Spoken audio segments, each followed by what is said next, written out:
religion has faltered, perhaps we could say, by and large, because it became about dogma. It became about a middleman. It was no longer connecting the individual to the cosmic in the way that yoga lays out straight and clear in that first sutra. This is truth.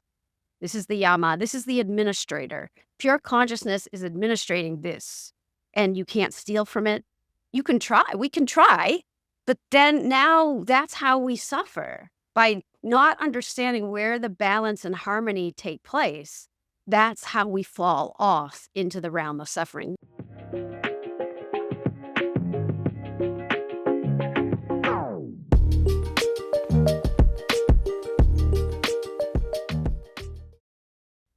Welcome to MindHack. I'm Cody McLean, and today's episode tackles one of the most fundamental questions we face. How can we better understand our minds to live more fulfilling lives? My guest is Dr. Leanne Whitney, a leading researcher in comparative psychology who has dedicated her career to bridging Western psychological insights with Eastern wisdom traditions. With her PhD in depth psychology and years of clinical experience, she's helped countless people transform their relationship with anxiety and stress.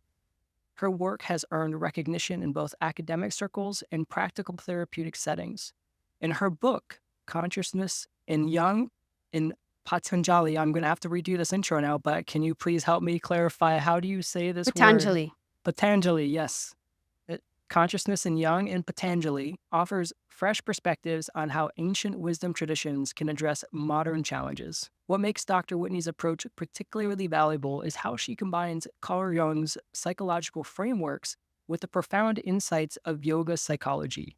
While these might seem like abstract concepts, she breaks them down into practical tools that can help us understand why we get stuck in patterns of anxiety and self-doubt, and more importantly, how to break free from them. In this conversation, we'll explore proven methods for working with your mind rather than against it.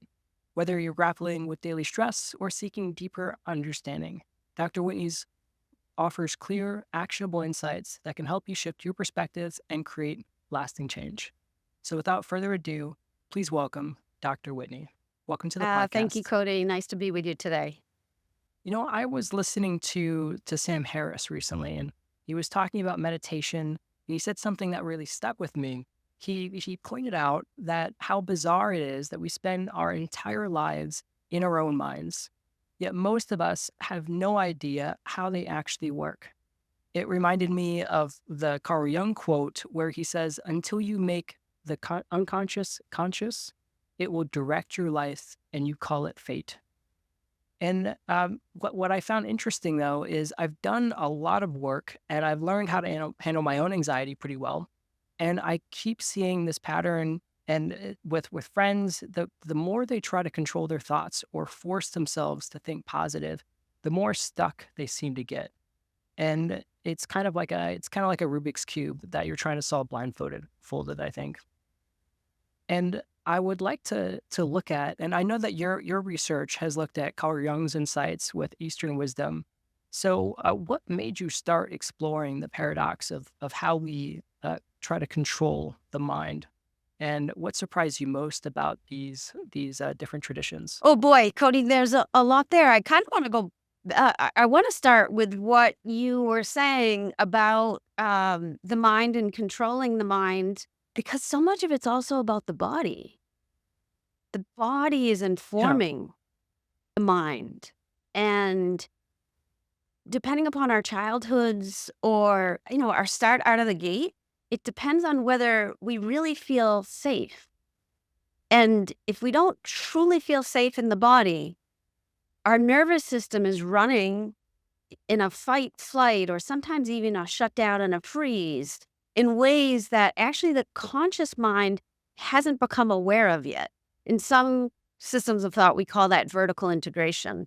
Because the body is so important to our ability to really feel integrated, feel that wholeness, walk in balance. Balance and harmony are two key terms I'll probably use throughout our dialogue today. Yoga has asana. It has the physical practices. It works with the nervous system. So the mind and the nervous system and the breath are linked in a way that as human beings, we will never change that. That's one of the givens. What we can do is work with it.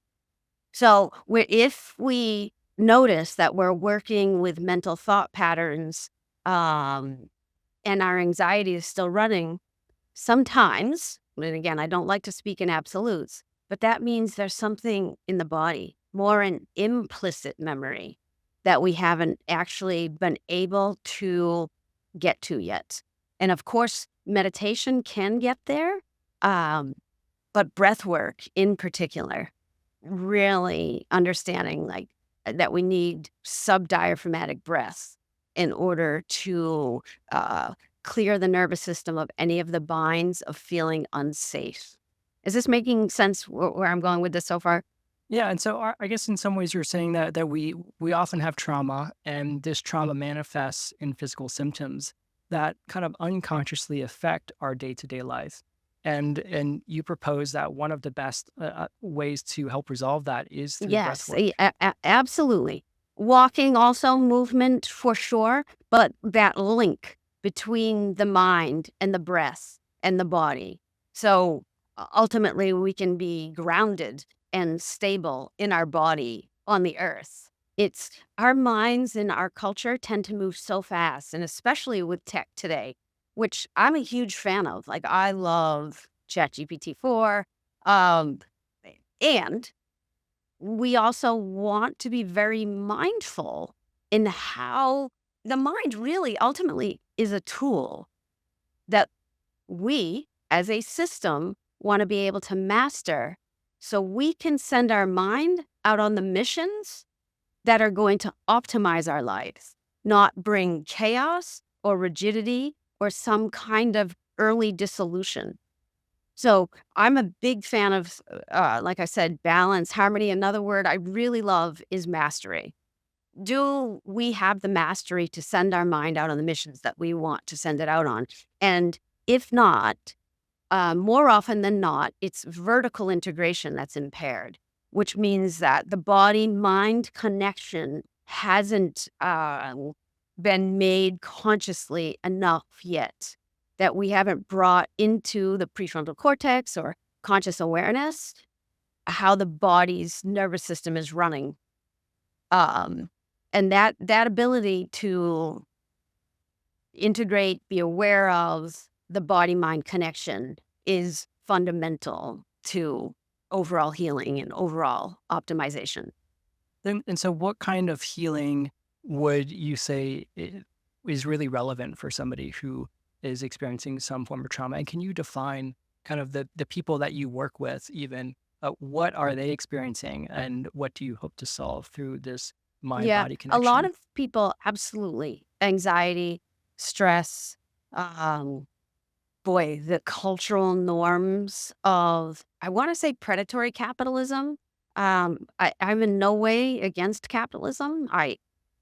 And I do think it's a system. It's part of culture, and it can run on again in a more unconscious way where we're not all contributing to it in a way first and foremost that makes us feel safe and secure.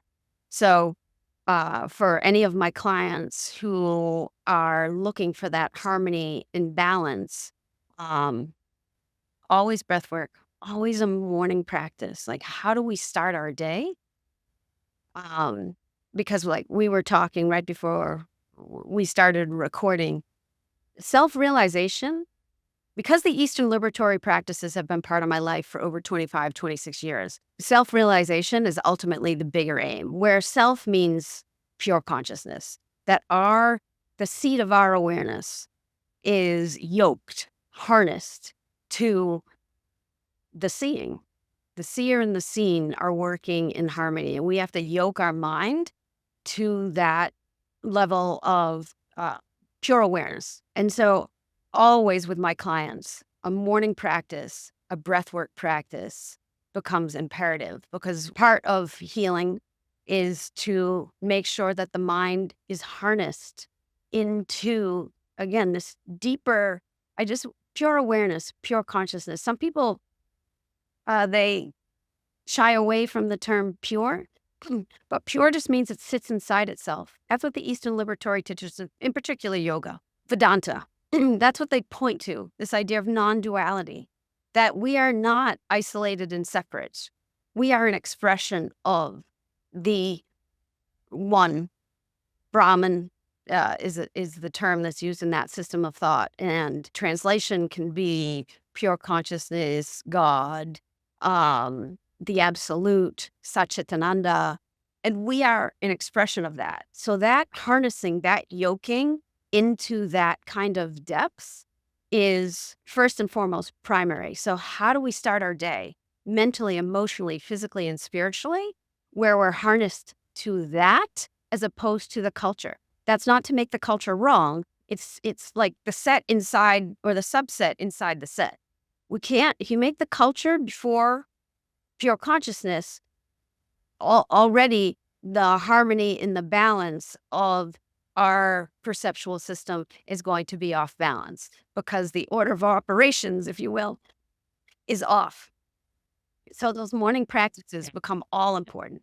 Yeah, I get that culture adds another layer to a consciousness that kind of manipulates what we think that we want. And I know that breath work is one of the things that we can do as a means to help kind of create this mind body connection.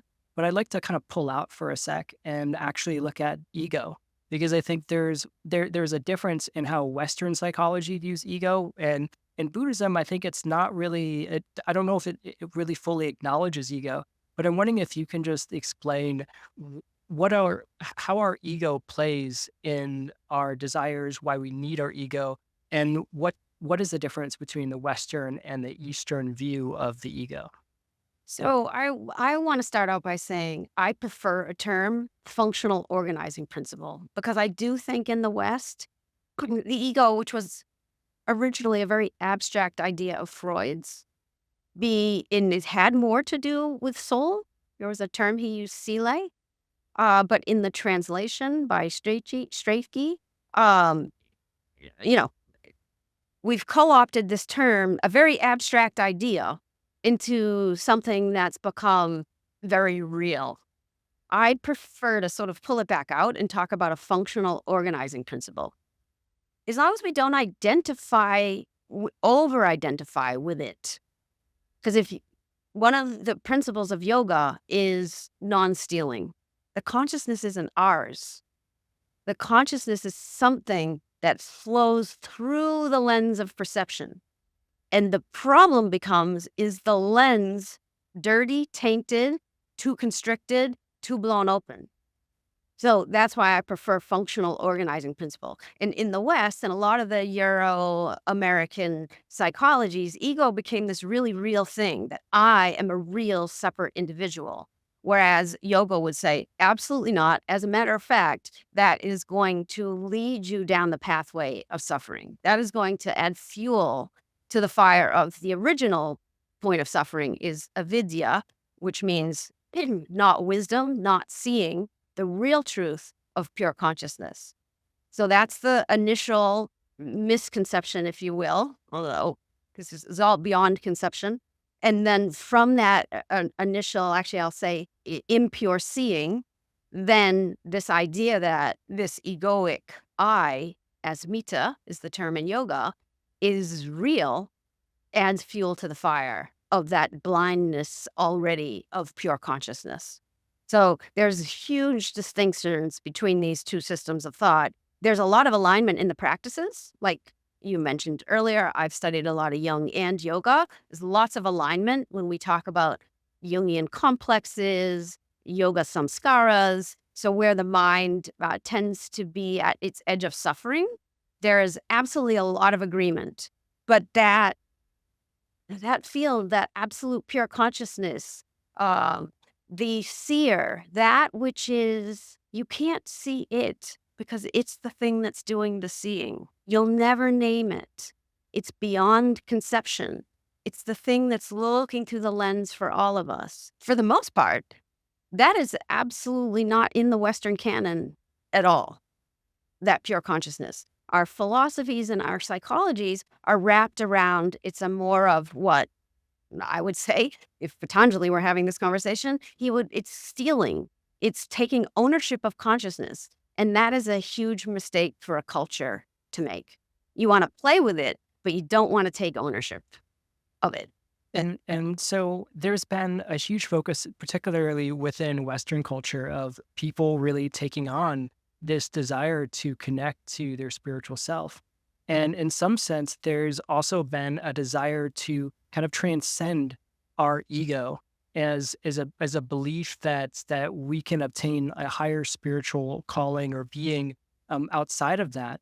But this brought me back to a blog post I wrote about spiritual bypassing that was originally written by John Wellwood, who said that the spiritual practices can, in it of themselves, be a way to sidestep the emotionally unfinished business of our past and kind of sweep it under the rug. I'm wondering, I know that you mentioned a practice earlier, and there are definitely practices that we can perform that help create that mind body connection. But I'm wondering if in your practice you've seen people who kind of pursue this desire to solve themselves spiritually to a point where it almost becomes like an obsession, and it's not really helping them overcome the emotional business of their A past. 1000%. I think Wellwood did a huge service to the Euro American canon by calling out spiritual bypass. It's really, really important to acknowledge. Everything when it comes to yoga, it's the correct application of effort. And if we get off balance in any area, it's an imbalance in the system. So we want to do our spiritual practices, but the ground of our being, that pure consciousness again, but also the literal ground of the earth. One thing that yoga, Ayurveda, the whole Indian system is really um, prone to emphasize is nature, earth, water, air, fire. So again, like a morning practice per se, you're always giving it up to the grounding elements, knowing we're not here without the air we breathe. We're not here without a clean water supply. So making sure that the transcendent and the immanent, they're married. So we're not getting outside of ourselves. We're actually dropping down into ourselves at the same time we're doing the spiritual practices, you see? It all becomes one enfolded, again, that's why I love the word integration, because it's wholeness. So if our spiritual practices are moving us to greater states of suffering or dissociation is is possibly the subtext of what I'm hearing you say, then absolutely. What is the part that's now falling into the invisible? What has now gone into the shadow? Are we escaping our past? We started at the very beginning talking about this idea of safety and safety in the body. A lot of times people can pick up their spiritual practices to run from childhood trauma or as a way, again, yeah, spiritual bypass or to just sort of wash over it. Whereas in fact, we have to turn towards it because when I'm talking about that implicit memory, those feelings that we don't actually feel safe, we don't feel seen, we don't feel secure, those will haunt us until we actually learn how to soothe and create the neural pathways of self compassion, self kindness, ways to soothe the parts of the system that became dysregulated, is another term I love, through those initial wounds. Yeah, so powerfully said. And I think to clarify to the listener, like what we're talking about in some ways, it's those self-destructive thoughts, those self-destructive feelings that you aren't always fully conscious of, but that's often driven by that trauma of your past.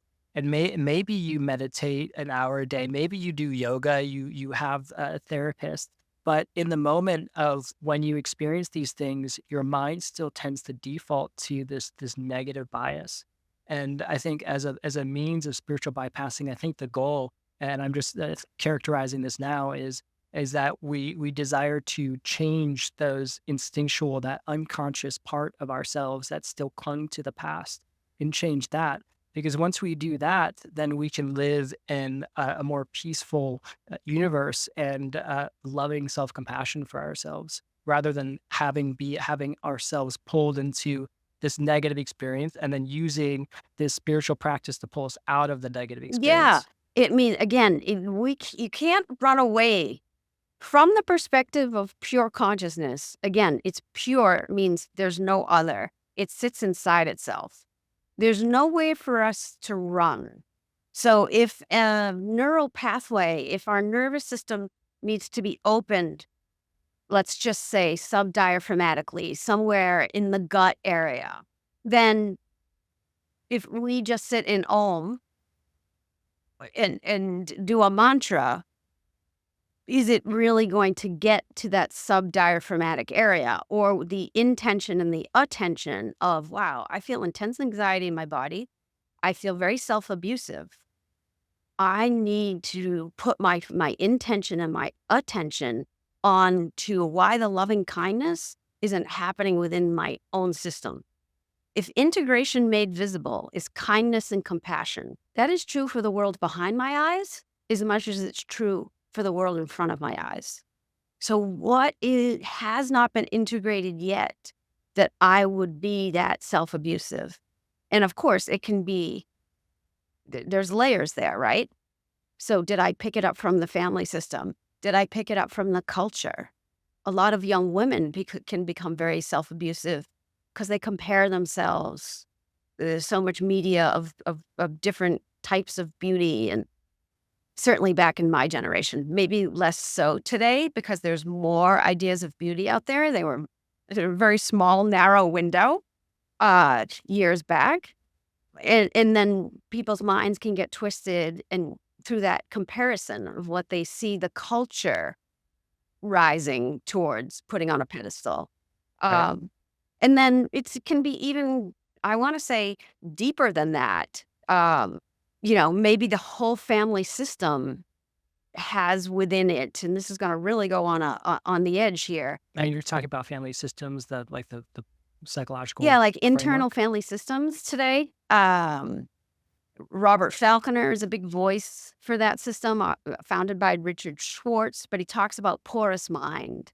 So he talks about unattached burdens and the fact that entities, like all other energies, other galactic cosmic entities, can also attach into people's psyches. That's where shamanism comes in. So Mm. us being aware of those possibilities is also integrative. If we ignore them and pretend like they're not in the world as it is, again, then it falls into shadow. Then it falls into invisibility. And whether you look at Jung, whether you look at yoga, whether you look at shamanism, all those systems of thought would say, no, you have to look and you have to assess all possibilities. And you want to continue to purge the system, depotentiate the system. I wish there was a sort of sound bite that I could say that makes it really simple. The fact of the matter, it's not true. There is no recipe here. We're all so different. Now, there are some common themes, like we're talking about dissociation. Is there enough linkage, or are the parts too differentiated? That's a common fact. But how we are each, what we're each dealing with, so to speak, or the shadow material that we each need to um, gain insight into is different. So different for each of us. Right. Yeah, it's and there's been an increase in so many retreats now, and I think a lot of people have this expectation of, say, going to Costa Rica to do an ayahuasca or psychedelic retreat, and thinking that it's going to solve the thing that's been holding them up, and it doesn't always do that. And I think we need to integrate everything as viewing them as tools rather than a panacea that's going to solve the spiritual or emotional suffering that we're experiencing. But I'd like to ask that your book, it really tries to look at the ego as something that we need to integrate. And there's a lot of talk about how we're hearing phrases like ego death or that you kill your ego. And so I'd like to ask, what's the danger of viewing the ego in this way? And is there a more healthier way that we can view our ego as something Yeah, to integrate? absolutely. That's why I use that term functional organizing principle. You need one. We need one. Because again, even though integration, pure consciousness, this idea of wholeness, that's what we want. We want balance and harmony in a way where we feel whole and not fractured, not dysregulated, not disharmonious, not imbalanced. But what we don't want is an enmeshment. I've heard Dan Siegel say this. I love it. It's not a frap, it's a fruit salad. Like you have to be able to differentiate the parts. That is what makes a healthy human. Once there's too much enmeshment and it's too blended, and this is exactly what Jung's point was when he was trying to understand the East, he felt that there was too much sort of like intuition had, you know, gone too far for Patanjali or the Buddha. Now he didn't have the texts. He didn't have the texts that we have today, or he was one of the first. He was on the forefront of that of the East-West comparative psychology. Um, so things have come a long way since his day, but that was his concern was that intuition was overreaching itself, and that isn't the case. Differentiation is a crucial component of yoga. Discernment, viveka is the term. Like discernment is crucial. So when you talk about an ego death, I would say moments of transcendence where we pop open to see the limitation or to clear the lens of perception. But ultimately, you want a functional organizing principle. You always want the capacity to differentiate and discern. That is a huge part of being human, and it keeps us safe, right? We want to be able to differentiate and discern who are the safe people, who are the not safe people, what technology, what tools will benefit us versus, oh, I have a hammer, now everything starts to look like a nail. I'm sure you've heard that example. Like, Right. no, it isn't that. Everything isn't a nail when you have a hammer. So we absolutely, and again, that's why I prefer functional organizing principle. The word ego, it, and again, it's too abstract because it isn't a real thing. You'll never cut open a mind and find an ego. You'll find neural correlates to spiritual perception. You'll find lots of neural correlates, but that functional organizing principle, you won't cut open a brain, at least as of yet, and find it. So I think it's healthier to think in Right. terms of the organization, the coherence, the balance, the harmony. And as a side little rabbit hole, there was an article I read recently that seemed to have a new theory that consciousness exists in the quantum realm, and that's I don't read much more beyond that, but I just found that quite interesting. But as you say in your book, that the ego, it's here as a means of survival. It's here to protect us.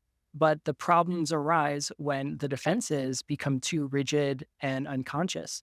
And that might be, say, you end up having an abusive lover, and then you find yourself in the same pattern of finding other people that are kind of follow this same negative pattern, and you're unable to pull yourself out of that.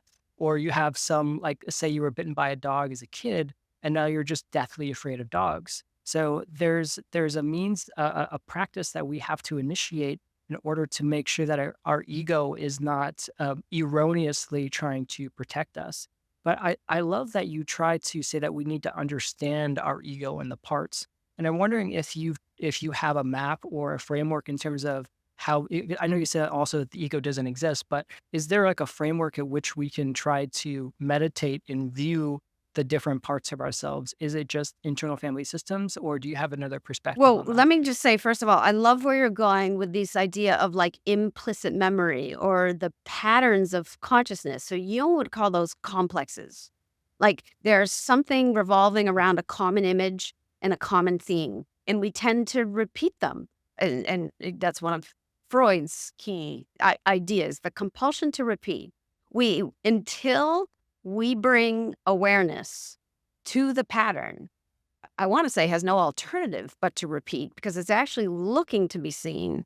It's looking for the awareness. It's looking for that level of discernment. And the real important piece here is conscious choice, agency. Because oftentimes, like Jung would say, the complex has us. It comes in the proverbial ego that we're talking about. The complex comes in and overtakes the ego. It overtakes conscious choice. All of a sudden, we don't have any agency anymore. We're filled with rage and we're screaming at the person in front of us when even 10 times ago we've committed to, I will not yell. I will not lose my balance and go into rage anymore. Or I will not collapse in fear. And all of a sudden, here we are repeating the same pattern again. So the complexes tend to have us until, it goes back to the word mastery, until we're able to depotentiate them and master them. And that's, uh, do I have a map for that? No, it's a slow and steady process of gaining insight into the more gross to the more subtle levels of the energetic system. So being able to name it, even bringing anything, we can't transform anything unless it's in awareness. So even being able to name and say, okay, I have a problem with rage. Okay, I have a problem with collapsing in fear. Being able to name it, step one, is massive. And then it's, okay, what are the circumstances that tend to lead me there? Now, do I have agency already to not put myself in those circumstances? Or are these circumstances that I need to be in every day? A boss, a child with a parent, certain situations that we can't escape and get out of. So where does the conscious agency come in to the whole process? And that's the archaeology of the mind, if you will. It's like digging deep to see, wait, where did my power go? And how can I get it back? And where can I choose to step outside of the pattern? Is this making sense? Yeah, yeah. It's always that we end up repeating these unconscious patterns that are negative, whether it's a bad relationship or bad decisions or addictions. And then it's only once we finally take the decision to try to consciously step outside of that pattern and then ask ourselves, why am I doing this? What patterns could be causing this? What things from my past could be causing this? And then try to really break that down and then implement new strategies to change that behavior. But the hardest part is often just for people to even realize or come to terms with that, that cognitive dissonance that really prevents them from even wanting to look at this particular problem.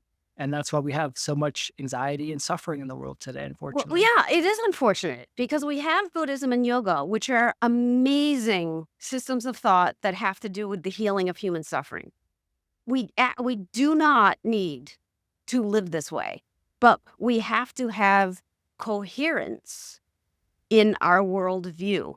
And we live in a Euro-American culture where this isolated mind, this sense of an ego, has arisen in a way to really believe it is separate and that it can do all the things. And we will continue to suffer until we relativize that ego and let it be fed from pure consciousness forward. Jung would call it this ego self axis, which again is a brilliant frame, but when compared to yoga, it still has a little bit of a limitation, which we certainly can get into, but I don't want to bring us down a rabbit hole there. That the isolated mind that has come about in American culture, Euro-American culture, is completely and utterly erroneous. And until we really understand how community-based we are, how cosmically oriented we are, until we change those frames and get out of the radical dualistic mindset of subject object, the hedonistic, I want to alleviate my pain right now, so I'm going to go get a Lolly Cup, or I'm gonna go buy a Ferrari if I was a billionaire, or whatever it would be. We have to understand, really understand, those are only temporary ways to address the uncomfortability of, I'm gonna say, the safety bond, um, to the world at large. Yeah, like the unconscious patterns, right? And that causes us to go out and want to buy a big house, keep up with the Joneses, and trying to stay young, to look good on social media. All of these unconscious pulls that, in essence, make us happy, but we keep pursuing because it's what culture and society tells us that we should Yeah, it do. is a momentary happiness, and in some ways, what Buddhism and yoga are teaching is it's trying to run away from the existential angst. So, really, Right. dealing with death, can be one of the best, first steps on the path, and that's where these things get confusing. Because earlier you talked about, like, ego death. You don't want to say that to somebody who doesn't have secure attachment, or who came up, who was abandoned, but, in their family system, or who had abuse in their family system. Uh, ego death is not gonna be the thing. That's why there's, like, no recipe here. It has to be, everybody has to address their system where their system is at.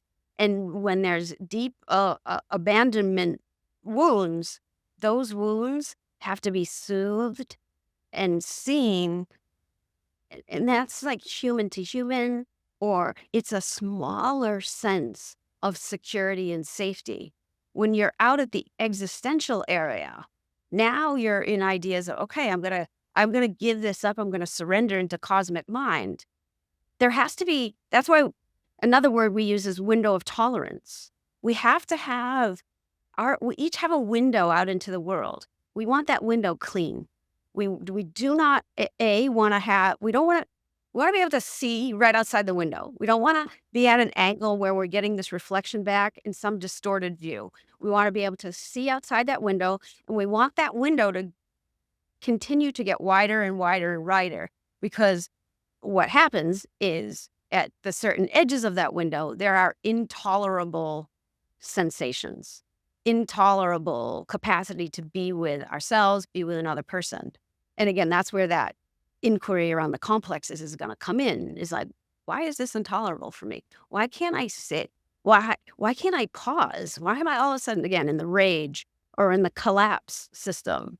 So that's where the inquiry in the turn comes, and I know I sort of threw a lot of things out there for you, so I apologize for that, because the existential angst is real, and it's there, and it's at the root, um, but I also wanted to make sure that I once again explained that there's no recipe, because not everybody is going to be able to contemplate on that right out of the gate, for sure. Yeah, and it's hard for, I mean, the well, there's so many apps, there's so many medications, there's so many therapy techniques that we have, especially in Western culture now, that try to help us with this angst.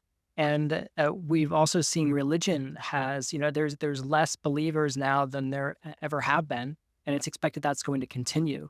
And what happens when you don't believe in a God as a means outside of yourself, something bigger to live for? And that's what they teach in AA, is like having a belief in a higher power.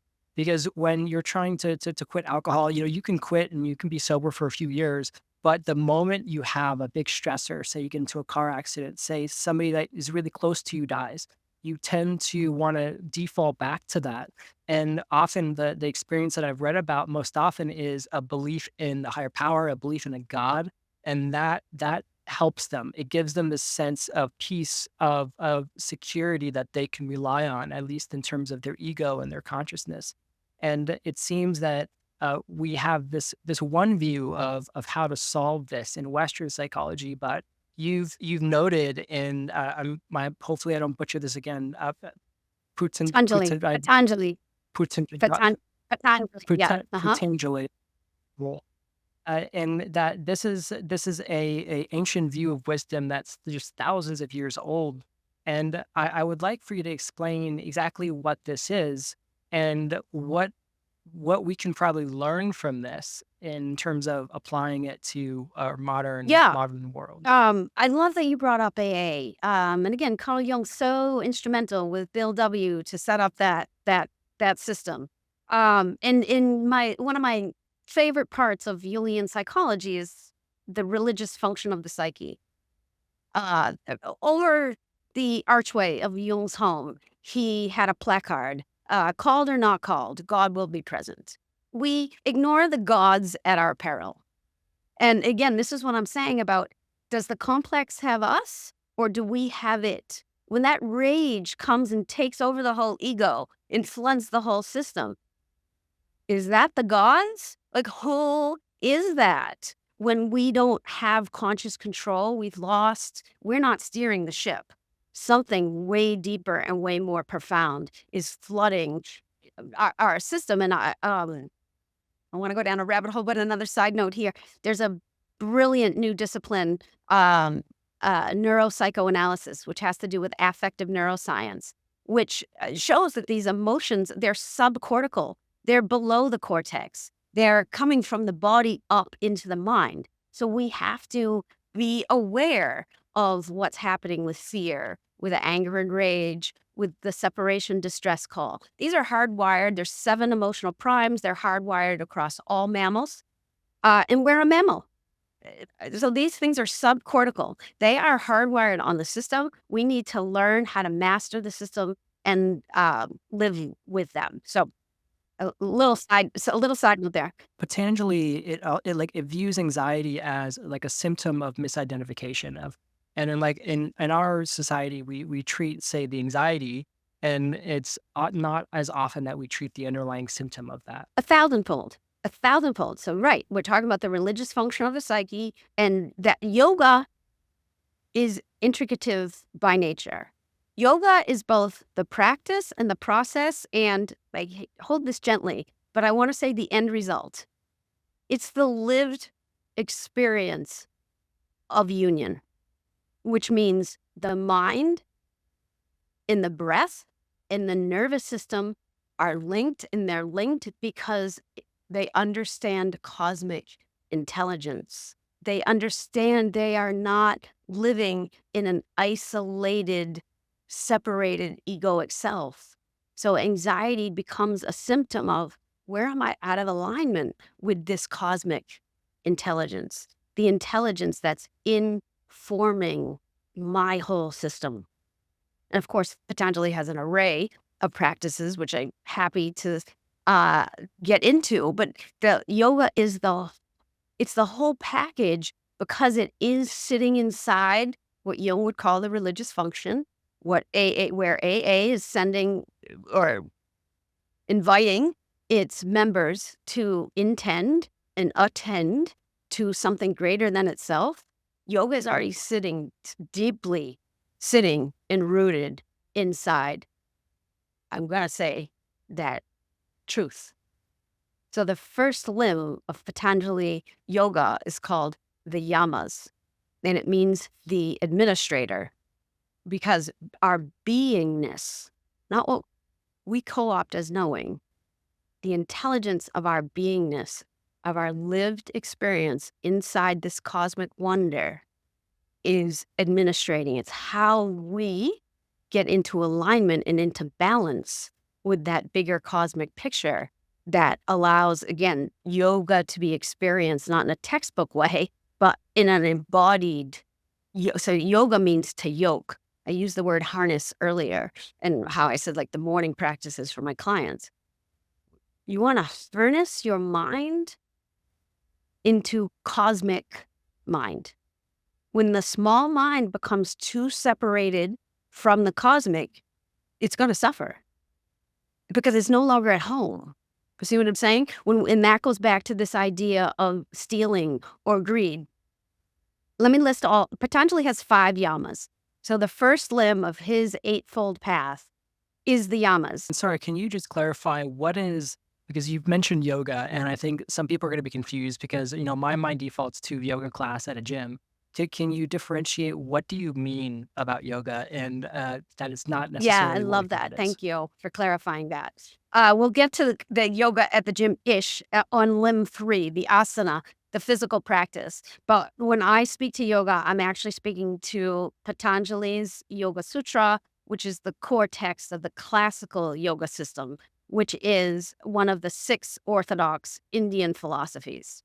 So asana, the physical practice, is a part of that. The breath work is a part of, we'll get to it, one of the limbs.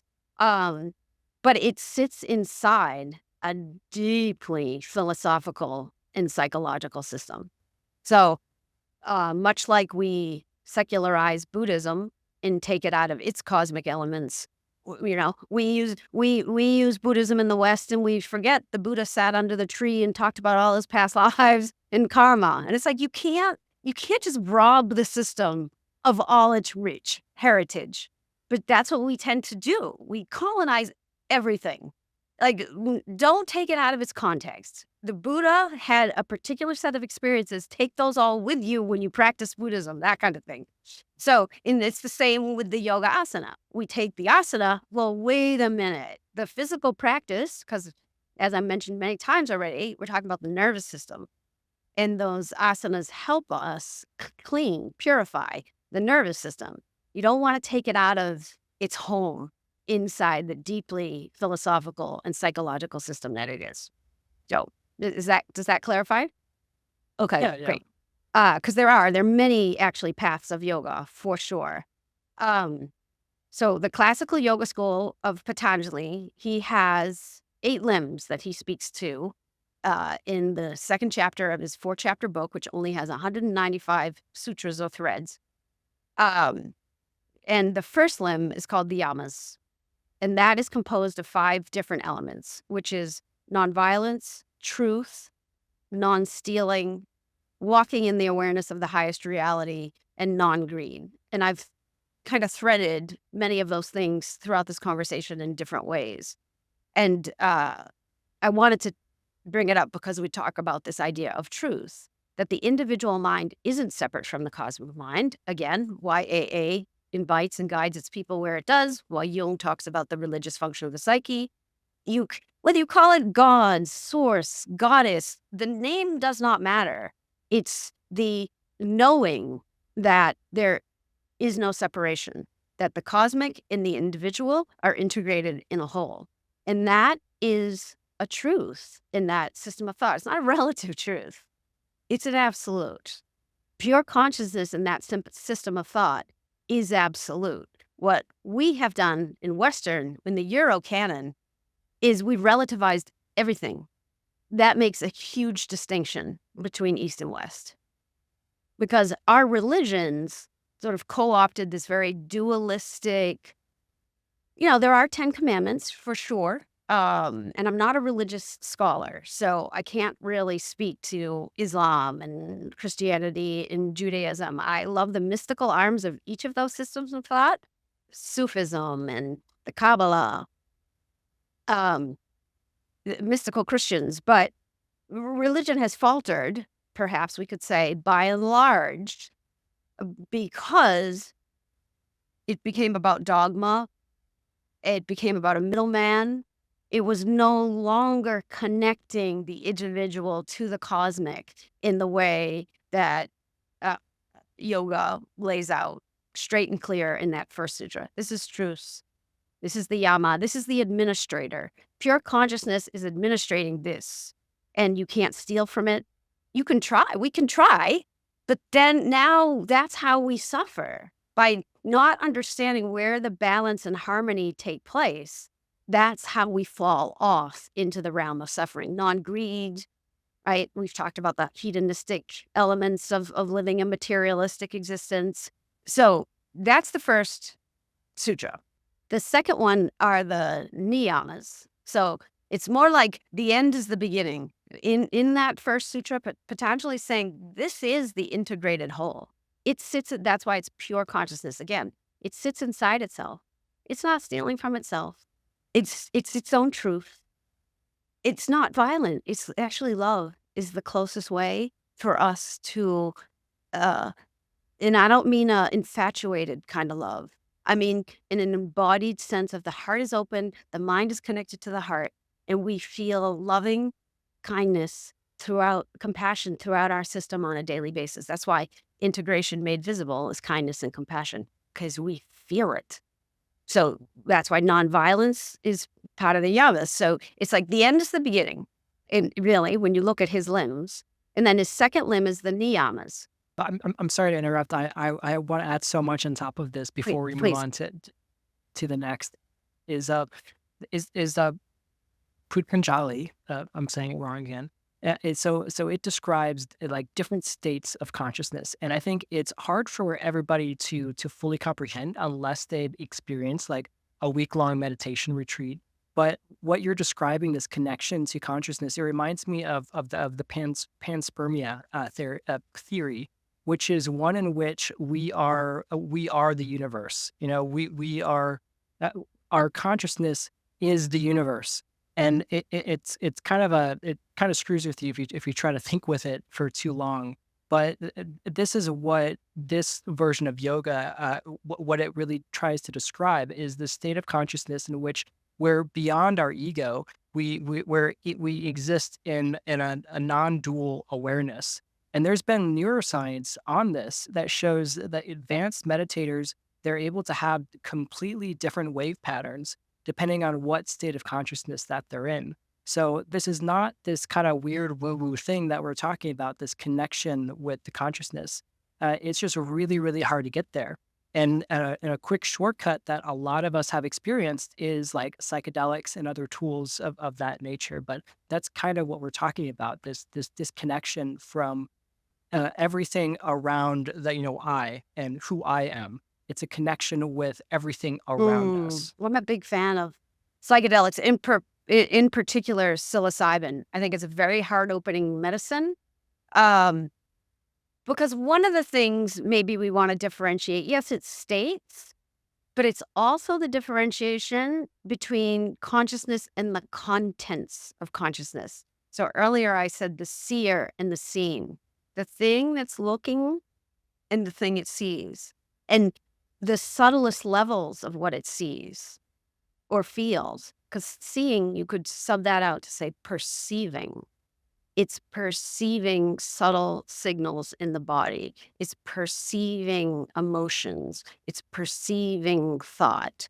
It's perceiving, if we do tend to do that, gross objects on the forefront of our eyes. So that differentiation is ultimately what self-realization is. Oh, the self is the thing doing the seeing. You will never objectify it.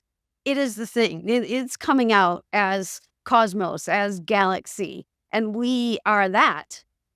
But it certainly has primacy. It's the, like as Deepak Chopra often teaches, it's the ontological principle primal. It's the ontic primary. It's the reality of being, and that's again what Patanjali is teaching. So hard to get to, yes and no. Like yes, because we're Right. contracted, right? At the moment we let go, and one of the key parts, Patanjali's second sutra is Yogas Chittavritti Nirodha, which means the restraint of the mind. When we're able to sit in silence, is because that's what you're talking about, right? With psychedelics, the default mode network goes offline, and so there's an opening, and so it's hard won, and at the same time, wait, why can't we just be still? Because when we're still, there's a palpable energy that's just here. Stillness and safety, this goes way back to the beginning of our conversation, are interlinked. Like, the nervous system has a hard time being still when it doesn't feel safe, or if it's trying to run into an identity or to solve a problem. It's running towards something. When we pull back all our projections into stillness, then it's just I don't know if you've ever seen like Shiva with his, yeah. It's just Mm. the beating heart of the universe. So It's interesting because it's a paradox, right? It's hard because, we've lived inside this culture that's invited us into all these contracted ideas and ideals. And at the same time, it's like, it's right here because it's everything that we are. We don't have to, it's not even as much looking for it as much as it's clearing the lens of perception. It's like the sun coming out from behind the clouds. It's not, we don't have to go after it because it's the very thing that we are. The question becomes, why are we missing it? Right.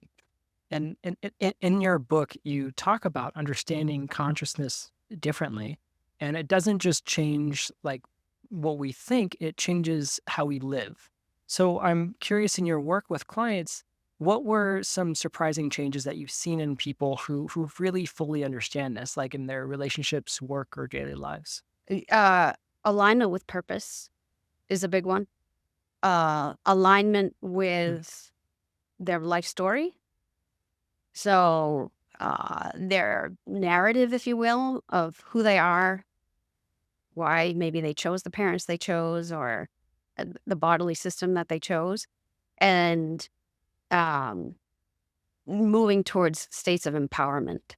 So, I would say those would be three key changes that I see most often. Is somebody really able to then get into alignment and live their purpose? Somebody able to really understand their karmic path, um, and somebody able to really accept, like, why the parents, why the life, and move forward from that place of acceptance in a stabilized, balanced way. Those would be key changes that I see in people. Because again, like the big awakening experiences, I often facilitate psilocybin experiences for people. Those are great, but you have to be able to integrate them. And that has to do with And yep. continuing to clear the patterns of, we use a yogic term here, karma, the patterns that are in the mind, whether they've come through the family system, they've come through past lives, they come through the culture, being able to clear those out of the way so the lens of perception, that functional organizing principle, the window of tolerance is such stabilized that one is able to walk forward in one's own dharma, one's truth. Like, all right, I have purpose. Like, I feel it. I feel the reason why I've come here. I love to wake up in the morning and move forward to optimize my system, or, um, work towards, again, now those goals at that point, they're very balanced and in harmony with wholeness. Yeah, and there's a book that I loved in the past year by Oliver Berkman, who wrote a book called 4,000 Weeks, and he really details like back in a few hundred years ago, we didn't have a concept of time or productivity, but we didn't question our existence. We woke up, we did the farm, we did what we had to do, and there really wasn't more of any thought beyond that because we had religion as kind of like the buffer between this, like who we are and trying to understand what we are. And now in our modern life, a lot of those things have been resolved. Of course, Maslow's hierarchy is that more of us are in the top of that pyramid today than ever before. And with solutions like psychedelics, like there's so many people who've obviously done them, but just because you do a psychedelic doesn't mean that it's gonna change you. And it's really, as you say, it's about the integration. It's about having like the right guide with you, intention setting, and then trying to integrate that. It's really that integration practice that really makes like the most difference. And so with our modern life, we're questioning our consciousness, our existence more than ever. So, I mean, apart from psychedelics, obviously, you shouldn't like nobody should just dive into to various drugs as a means to help solve this disconnection with their existence or their identity. So, what would you say is like the start here practice that people should consider, like the hierarchy of trying to really dig into being connected with their inner consciousness and their The purpose? very start is safe, unsafe. Do I feel safe in my body, with the people around me, with the city I live in, with the culture I live in? Foundational. Like, getting the knowing of the difference between safe, unsafe. And again, like for the people who come to see me, that often has to be done, and that's level one. Am I safe? Because it's like you don't want to build a house without a solid foundation, and there's no way to master the mind without having it feel safe at its core. And it's safe, that relationship to the higher power that we're talking about, pure consciousness, that yoking, like that can happen even when we come from families where we weren't necessarily safe inside the family system. Like that, the nature is a beautiful workaround. Like Mother Nature is amazing. Her ancient trees that we can put our back against, the grass that we can go lay on, the flowers that we can smell, the nurturing food that we can eat. Our food choices show us so much about whether we care for our system or not care for our system, whether we're looking for harmony and balance or we're looking to get jacked up on caffeine or white sugar or whatever. Uh, so the safe, unsafe for sure would be the very beginning. And then from there, it's the breath work to continue to anchor the system into that safety and to get the nervous system to continue to drop its roots, if you will, inside that foundation of safety. Um, and from there, what patterns are there that need to be looked at and depotentiated? Again, is there something around anger or rage or shutting down? Um, and using inquiry. I love journal prompts. I love to give my clients homework, so they can, if they come weekly or they come biweekly, so they can go away. If I'm only seeing them 2 hours a month or 4 hours a month, there's a lot of hours in between that. So they can do the homework of Right. self reflection. And journal prompts are a great way to do that. Watching podcasts also brings a lot of insight, I think, to people. Um, and yeah, the breathwork practice, I know we were talking about Patanjali's Eightfold Path, those asanas, a physical practice, Qigong, Tai Chi, yoga. These are ancient practices that link the breath and the mind and the body. They're worth their weight in gold. They've survived thousands of years. We're importing them en masse because they work. So that also is another layer for sure. And I would say those are probably the three key components of it for sure. The safety, because once we feel safe and once we start to take a comfortable seat in our body, then we get to see, oh, if I make that choice and I decide to lie or have an inflated sense of self, now I'm not feeling so safe anymore. I'm starting to feel insecure. We have to have a core. I have to have a center from which we can compare what choices we make that take us out of balance, out of alignment, into dysregulation versus alignment, balance, and regulation. So that core of safety, security, no matter what I came from, I'm here now and I'm connected to this cosmic mind, which has deep intelligence, and when I feel safe in the body, I can keep refining my ability to see what my choices are and how they affect the knock on effect of the next 10 minutes, the next hour, the next day. And I can build something that's really stable that feels amazing. And um, so the other thing I would say to that then is it's the heart. The heart. We said right in the yamas, Patanjali had nonviolence as one of his yamas, part of the first limb. This idea of the heart mind connection. Again, none of us can run away from that. We can't. It's hardwired on the system. So we're either living with that truth, and I love the research that comes out of Heart Math up in Northern California. It's such rich research.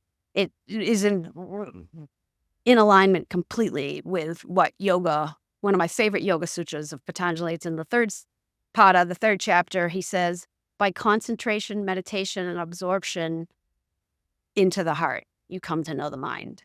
So without that mind-heart connection, we're just we're spinning. We're spinning. And that's caused so many of us to become external and trying to seek external solutions to our problems. And inevitably, that's also led to us having some disturbing people in this realm of spiritual awareness. So I want to talk a moment as like a last subject about like the dark side of spirituality in a way, because you have people like Yogi Bikram, where there's a great Netflix documentary where he's building this massive yoga empire while allegedly sexually assaulting students, or Guru uh, J- Juget, Yeah, if Jagat, I'm yeah. saying her Yeah, Yogi correctly. Bhajan, Yoga Bhajan and Guru Jagat. Yeah, mhm.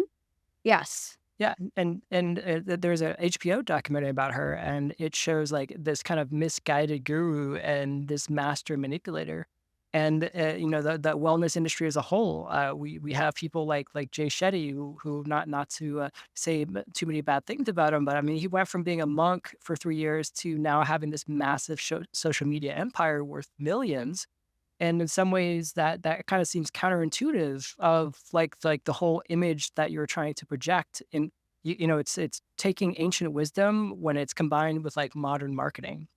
And so I find it often hard to look at like how do you differentiate between like a legitimate spiritual leader or insights, like, and how do you like allow these people? I mean, what kind of spiritual practices, what kind of people, um, how do we navigate this when it seems that there are so many people in the space of spirituality who have their own narrative, and in some ways they're exploiting others? Again, I love train of thought that you're going down. Circles back to what we talked about before with discernment. We should never give our power away to another person. And of course, again, when we're vulnerable and where we are in pain and we want to heal, we can make choices that aren't in service to integration or empowerment. Um, how to tell a cult from not a cult? What is the discernment process there? It really is a really rich, great question, because it is true that so many teachers, right, have come to the West and faltered. I don't know about Jay Shetty, so and if one is called to be a teacher, one has to live in that dharma, right? So somebody who has the call to teach these wisdom traditions, they have to show up and do it. If they say no to it, then their system's going to be offline, out of alignment. So it's how to do it with the balance and the harmony that we've talked about. Remember, I said the five yamas, the first limb of Patanjali's yoga psychology is non-greed is in there, non-stealing. No, so perhaps that's what we could say here. Know the classical yoga psychology. And if and refer back to it and refer back to it and refer back to it. And ultimately, never, never, ever, ever give your power away to another person. If the guru, like, or the teacher doesn't tell you that the guru is within you, then that teacher right there should Yes. be like, don't consider them your teacher. Walk away. This is a finely tuned intelligence. And when we understand that fine tuned nature of it, we can keep calling ourselves into harmony and into balance. But we do have to know some basic principles of the teachings, undoubtedly. Um, they're in the books. It's great to be able to go to a yoga class and have a teacher that's knowledgeable, undoubtedly. But yeah, you have to do your research. 100% do your research and don't ever give your power away, for sure. I can't, say when you would be able to spot the cult-like activity, but certainly if any abusive behavior is going on. It just reminds me, so many documentaries out there, right? Like Nixium and Keith Raniere, and like, yeah, there's sexual abuse and power over techniques. And if your system, and this is also what we're talking about, is being able to understand the GPS of our own system. And when we come from abuse, a lot of times we're going to fawn, we're going to adapt and fold into, we're just going to repeat the pattern of abuse ultimately, because it's the pattern that our system knows.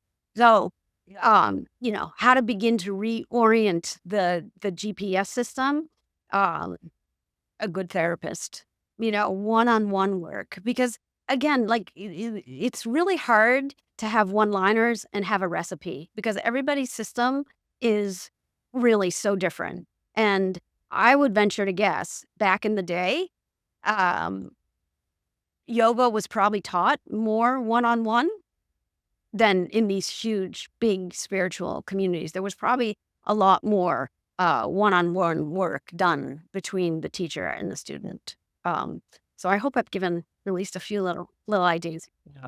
I absolutely love that.